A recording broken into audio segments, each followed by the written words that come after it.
Hello friends, விஜயோடைய பையன் Jason Sanjay இயக்கத்துல உருவாகி வரும் சிக்மா படம் அக்டோபர் 2ஆம் தேதி வெளியாகும் அப்படின்னு எதிர்பார்க்கப்பட்ட நிலையில அவருடைய முதல் பேட்டியே ரசிகர் மத்தியில மிகப்பெரிய அளவுல வைரலா இருக்கு.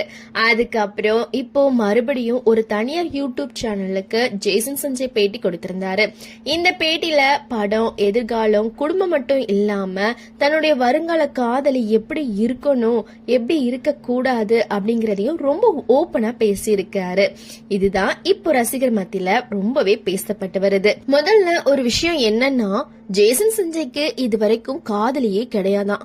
ஆனா எதிர்காலத்துல தனக்கு எப்படிப்பட்ட பெண் பிடிக்கும் அப்படின்னு கேட்கும்போது அவங்களுடைய பதில் கொஞ்சம் வித்தியாசமா இருந்துச்சு. அவங்களுக்கு அட்வென்ச்சர்ஸ் கேரக்டர் உள்ள பெண்ணா பிடிக்குமா, அதாவது புதுசு புதுசா இடங்களுக்கு போகணும், வாழ்க்கையில எதையாவது தொடர்ந்து எக்ஸ்ப்ளோர் பண்ணிக்கிட்டே இருக்கணும், புதுசா விஷயங்களை ட்ரை